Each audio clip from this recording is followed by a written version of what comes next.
Hello दोस्तों, RD coaching classes में आपका स्वागत है। आज हम केमिस्ट 11th केमिस्ट्री के बहुत सारे क्वेश्चंस करेंगे, बेसिक क्वेश्चंस करेंगे। तो आप लेक्चर के अंत तक बने रहे। सबसे पहला है क्वांटम संख्या। अब हम क्वांटम संख्या की डेफिनेशन पर नहीं जाएंगे। सबसे पहले हम समझेंगे क्वांटम संख्या क्या होती है। क्वांटम संख्या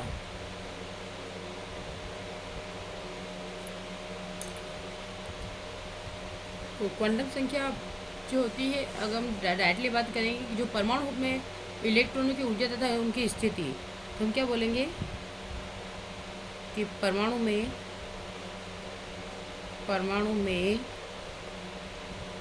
उनके इलेक्ट्रॉनों की ऊर्जा तथा स्थिति के बारे में जानकारी देने वाली संख्या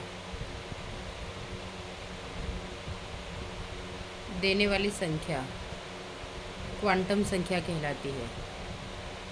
क्वांटम संख्या कहलाती है।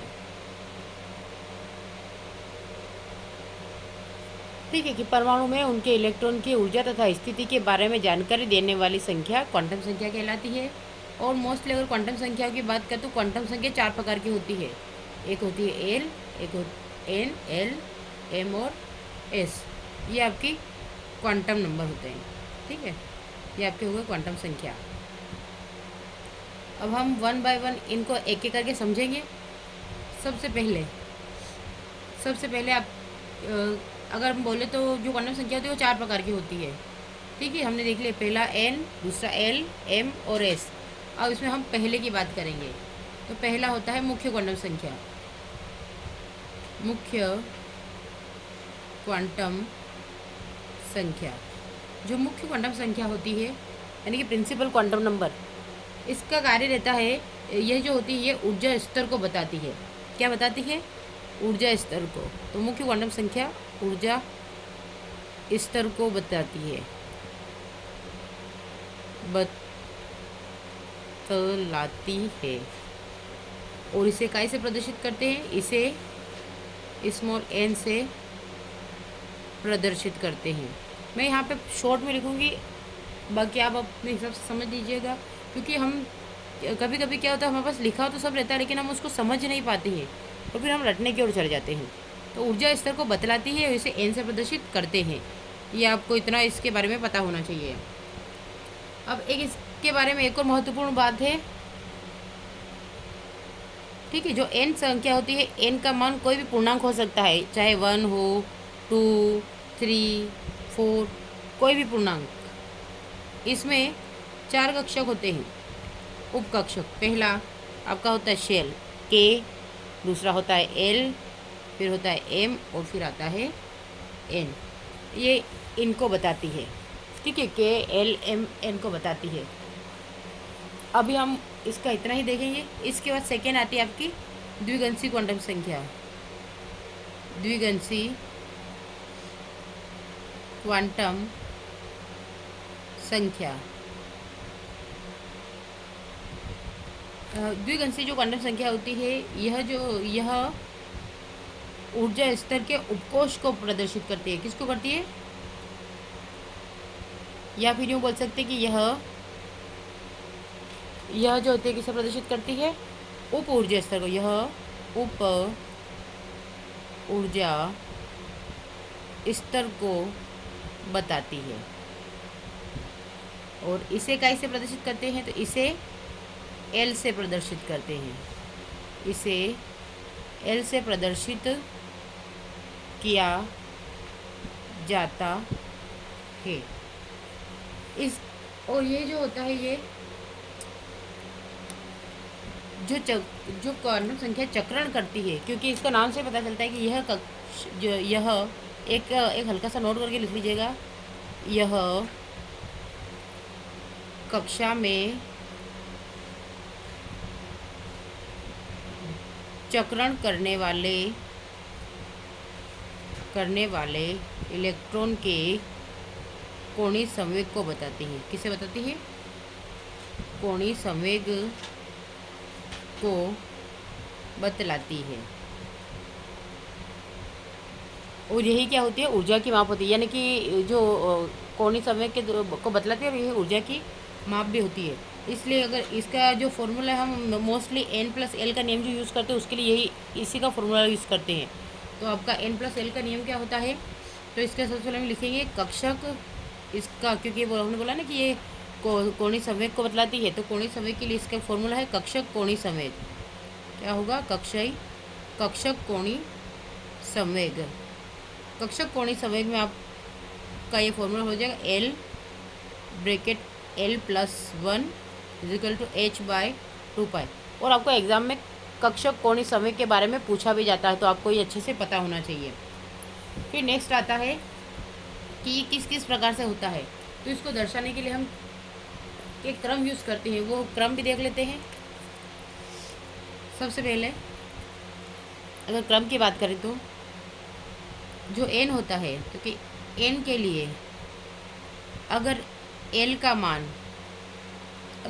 मान 0 होगा, मतलब 0 से n-1 तक हो सकता है, उसके बाद n की बात कर रहे हैं हमें ना, उसके और आगे देखते हैं हम। अगर l की बात करें तो l अगर 0, 1, 2, 3, अगर 1, 2, 3 बता रहा है तो इनकी अलग अलग वैल्यू होती है। जैसे अगर आपके पास 0 आया तो आप बोलेंगे कि ये s कक्षक को बता रहा है। अगर आपके पास 1 वैल्यू आई तो ये p कक्षक को बता रहा है। अगर आप 2 वैल्यू की बात करें तो ये d कक्षक को बता रहा है। अगर आप 3 की बात करें तो ये f कक्षक को बता रहा है। और हम जानते हैं कि इन कक्षकों में इलेक्ट्रॉनों की पूर्ति करने का जो क्रम होता है, यानी कि इसमें अधिकतम कितने इलेक्ट्रॉन आते हैं, क्योंकि इसमें कक्षक की बात करते हैं। अधिकतम इसमें कितने कक्षक बनते हैं? एक कक्षक बनता है, और एक कक्षक में अधिकतम 2 इलेक्ट्रॉन आते हैं। तो हम बोल सकते हैं इसके अंदर कितने आएंगे? 2 इलेक्ट्रॉन आएंगे। फिर आता है इसमें कक्षक आते हैं p में, तो p में अधिकतम कितने कक्षक आते हैं? 3 कक्षक आते हैं। और 3 कक्षक में अधिकतम अगर एक में 2 आ रहे हैं तो 3 में कितने आएंगे? 6 इलेक्ट्रॉन आएंगे। तो ये हम 6 इलेक्ट्रॉन भर सकते हैं। उसके बाद आता है आपका डी वाला। डी में अधिकतम कितने होते हैं? 1, 2, 3, 4, क्योंकि ये इसमें 5 उपकक्ष होते हैं, 1, 2, 3, 4 और 5। अब अगर 1 में 2 तो 5 में कितने? 10, तो इसमें आ जाएंगे 10 इलेक्ट्रॉन। इसके बाद आपका आता है एफ कक्ष। इसके अंदर 1, 2, 3, 4, 5, 6, 1, 2, 3, 4, 5, 6 और एक 7। तो इसमें कितने कक्षक आते हैं? 7 कक्षक आते हैं। और अगर एक कक्षक में 2 इलेक्ट्रॉन तो 7 में कितने आएंगे? 14। ये इस प्रकार से आपको ये पता होना चाहिए, क्योंकि सबसे पहले हमें इन्हीं क्रम को अच्छे प्रकार से समझ के करना है। जब तक हमें ये याद नहीं होगा तब तक हम क्वांटम संख्या को समझ ही नहीं पाएंगे। इसके बाद नेक्स्ट आती है आपकी चुंबकीय क्वांटम संख्या। चुंबकीय क्वांटम संख्या, जिसे हम इंग्लिश में क्या बोलेंगे? Magnetic quantum number. अब हम यहाँ पे, क्योंकि ये सब एक दूसरे से जुड़े हुए हैं, पहले हमने एन को एल के साथ लिया, अब एल को हम इन के साथ ऐड करेंगे। तो ये जो क्षेत्र होता है इकाई से उत्पन्न होता है। तो जो इलेक्ट्रॉन होते हैं, इलेक्ट्रॉनों के कोणीय संवेग, क्योंकि एल क्या बता था? कोणीय संवेग। तो इलेक्ट्रॉनों के कोणीय संवेग के कारण चुंबकीय क्षेत्र उत्पन्न होता है। चुंबकीय क्षेत्र उत्पन्न होता है। इलेक्ट्रॉन के कोणीय संवेग के कारण चुंबकीय क्षेत्र उत्पन्न होता है, और इसे ही हम क्या बोलते हैं? चुंबकत्व या फिर चुंबकीय क्वांटम संख्या। चुंबकीय क्वांटम संख्या से प्रदर्शित करते संख्या, ठीक है, कहते हैं। और इसे प्रदर्शित करने की बात हो तो इसे स्मॉल एम से प्रदर्शित करते। कैसे? इसे स्मॉल एम से प्रदर्शित किया जाता है, प्रदर्शित किया जाता है। इसे हम कैसे प्रदर्शित करेंगे? स्मॉल एम से प्रदर्शित करेंगे। और यह क्या हो बताता है? तो यह जो होता है, एक और एक छोटी सी लाइन लिख लेना नोट करके, यह संख्या उपकक्ष में कक्षकों की संख्या बताती है, अब इसे हम एग्जाम्पल की तरह विस्तार से समझते हैं। सबसे पहले इसकी बात करें तो यहाँ पे हम अगर एल के उदाहरण शुरुआत करें तो अगर आपके पास एल की वैल्यू 0 है, अगर एल आपने 0 लिया तो आपका एम क्या होगा? 0 होगा। तो अब हमने अभी देखा था कि जो 0 होता है वो किसकी वैल्यू को प्रदर्शित कर रहा है? तो एस उपकक्ष। तो हम क्या बोलेंगे कि ये एस उप ऊर्जा स्तर है। क्या है? एस उप ऊर्जा स्तर को बतलाता है। और इसमें कितने कक्षक होते हैं? तो एक कक्षक होता है, ठीक है। ये एक कक्षक, और एक कक्षक मतलब 2 इलेक्ट्रॉन, ये आ गया। उसके बाद अगर आपने एल की वैल्यू 1 ली तो एम इजिकल टू आपका क्या आ जाएगा? ये 1 है तो माइनस का 1 0 और प्लस का 1, जो बताता है किसे? पी उप ऊर्जा स्तर को। किसे बताता है? पी उप ऊर्जा स्तर को। अब पी उप ऊर्जा स्तर में कितने होते हैं? तो 3 कक्षक होते हैं, और 3 कक्षक मतलब 6 इलेक्ट्रॉन। तीसरा आता है एल बराबर 2। तो अगर एल 2 है तो एम की वैल्यू क्या होगी? माइनस का 2, माइनस का 1 0, प्लस का 1 प्लस का 2। अब इसको देखिए 1 2 3 4 5, तो ये किसको बता रहा है? डी को, क्योंकि डी में कितने आते हैं? 5 कक्षक। तो डी कक्षक को बता रहा है, या डी उप ऊर्जा स्तर, डी उप ऊर्जा स्तर को बतलाता है। और इसमें कितने? 5 कक्षक होते हैं। कितने होते हैं? 5, और 5 में 10 इलेक्ट्रॉन होते हैं। फिर नेक्स्ट आता है आपका एल इजिकल टू 3। तो आपका एम क्या होगा? माइनस का 3, माइनस का 2, माइनस का 1 0, प्लस का 1 प्लस का 2 प्लस का 3, ठीक है। तो ये किसे बता रहा है? ये एफ उप ऊर्जा स्तर को बता रहा है, एफ उप ऊर्जा स्तर को बताता है। और एफ की वैल्यू हमने देखी थी कितनी होती है, ठीक है। एफ में कितने होते हैं? 7 कक्षक। अगर एफ में 7 कक्षक तो कितने इलेक्ट्रॉन? 14 इलेक्ट्रॉन आते हैं। ये आपका इस प्रकार से पैटर्न है। अब नेक्स्ट आता है आपका लास्ट वाला, चौथा, जिसे हम बोलते हैं चक्रण क्वांटम संख्या।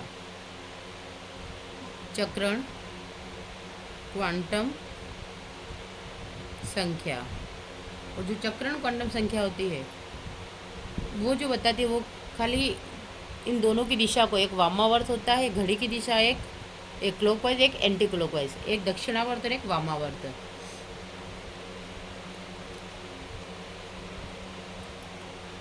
अब ये जो बताता है कि जो परमाणु होते हैं वो इलेक्ट्रॉन के चारों ओर नहीं, साथ साथ में उनकी अक्ष के परिधि भी घूर्णन करते हैं। जैसे पृथ्वी खुद के अक्ष पर भी घूमती है और साथ साथ में सूर्य का चक्कर भी लगाती है।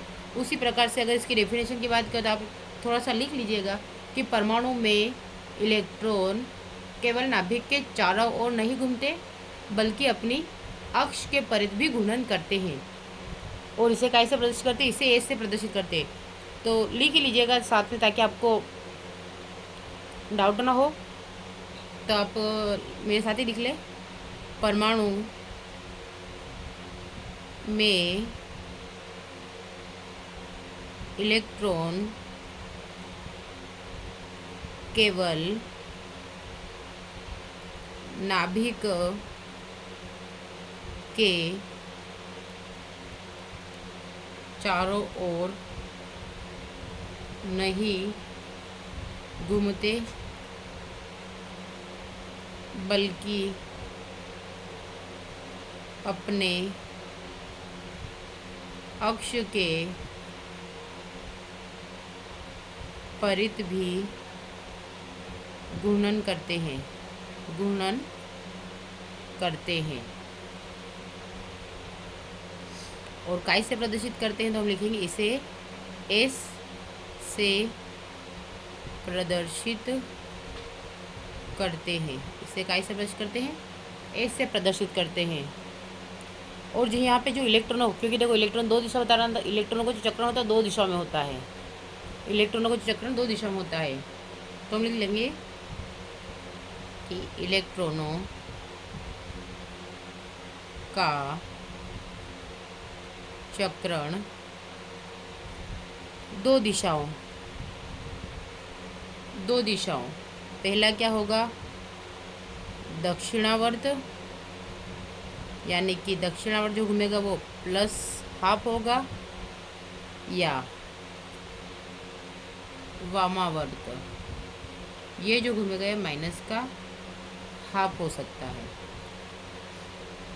ठीक है, ये आपका इस प्रकार से हो गया।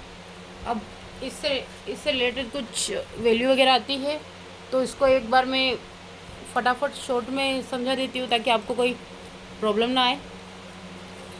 ये एग्जाम्पल लेवल के हिसाब से आप समझ सकते हैं इसको। ये आपका, तो अगर आपको आंसर बनाना है तो ये आपका 4 नंबर का आंसर कंप्लीट हो गया है। अब हम इसको एक सरसरी नज़र से देख लेते हैं। सबसे पहले हम NLMS की बात करते हैं। NLMS चारों क्वांटम संख्या लिख लिया हमने। इस प्रकार से अगर आपको समझना हो तो आप इस प्रकार से करेंगे। उसके बाद आपने N का लिया तो N 1 2 3 4 कुछ भी आपकी कोई भी संख्या हो सकती है, और जहाँ तक जाए वहाँ तक होगी। उसके बाद जो L होता है वो क्या होगा? आपका उपकोष होगा। L क्या होगा? उपकोष होगा, जिसे हम क्या बोलते हैं? सब शेल। क्या बोलते हैं? सब शेल होता है। और फिर जो आता है वो M होता है, और M क्या होता है आपका? ऑर्बिटल यानी कि कक्षक। क्या होगा आपका? M कक्षक होगा। इसके बाद हम आते हैं, तो इनमें भी हम देख ही लेते हैं। जैसे आपका L जो हो रहा, इसके अंदर आपका S P D और F आ जाएगा, और S के लिए 1, ठीक है, बॉक्स, 2 के लिए, P के लिए 3, D के लिए 5 और F के लिए 7 हो जाएगा। ये भी आप याद रखें, और साथ में इनके बॉक्स भी बना लें ताकि आपको क्या है कि प्रॉब्लम ही नहीं आए। जैसे इसके लिए 1 बॉक्स होता है, इसके लिए 3 बॉक्स होते हैं, फिर इस D के लिए आपके 5 बॉक्स होते हैं, और F के लिए आपके 7 बॉक्स होते हैं। ठीक है, तो आपका कंप्लीट ये D हो गया, ये F हो गया, ये P हो गया और ये S हो गया। क्योंकि साथ साथ में एक हिंट दे तो शॉर्ट में आपका हो जाएगा। उसके बाद हम M की बात करें तो M के लिए भी हम ऐसे ही करेंगे, लेकिन किस प्रकार से करेंगे? अब ये M की बात करते हैं।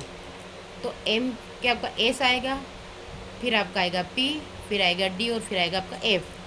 तो S P D F। S के लिए 0, P की वैल्यू 1, D की वैल्यू 2 और F की वैल्यू 3। अब वापस हम इसमें बात करेंगे माइनस का L, 0 और प्लस का L। ठीक है, तो अगर S की बात करें तो ये पूरी की पूरी वैल्यू क्या होगी? 0 होगी, क्योंकि अगर L 0 है तो M भी 0 होगा ही सही। उसके बाद नेक्स्ट इसकी बात करते हैं, इसमें ये माइनस का 1 हो जाएगा, ये 0 हो जाएगा और ये प्लस का 1 हो जाएगा। अगर यहाँ पे 2 है तो ये हो जाएगा माइनस का 2, माइनस का 1, 0, प्लस का 1 और प्लस का 2। अगर ये 3 है तो माइनस का 3, माइनस का 2, माइनस का 1, 0, प्लस का 1, प्लस का 2 और प्लस का 3। ये आपको शॉर्ट में एक हिंट दे दी मैंने कि इस प्रकार से होगा। तो आई होप अब आपको अच्छे से समझ में आ गया होगा। और कुछ इसके जो ऑब्जेक्टिव बनते हैं एक बार वो भी देख लीजिए, कि अगर हम बात करें तो पहला है L के प्रत्येक मान के लिए एल के प्रत्येक मान के लिए एम का मान होगा 2l+1। परमाणु परमाणु की परमाणु की परमाणु के परमाणु के नाभिक की त्रिज्या होती है, कितनी होती है? तो हम जानते हैं, मैंने आपको याद करवाया था 10⁻⁻15 m होती है। हमेशा याद रखना कि परमाणु के नाभिक की त्रिज्या ये होती है। और एक लास्ट है आपका डी ब्रोगली, क्योंकि ये क्वेश्चन बनते हैं और आप लोग नहीं कर पाते हैं। डी ब्रोगली के लिए हम क्या करते हैं, λ=h/mc। ये आपकी डी ब्रोगली समीकरण हो गई। अब नेक्स्ट लेक्चर तक आप इसको अच्छे से कवर करके रखें, क्योंकि मैंने आपको शॉर्ट में बता दिया है, विस्तारित रूप से बता दिया है। जैसे आपको उचित लगता है वैसे याद करें, बस अच्छे से करने का प्रयास करें। Thank you.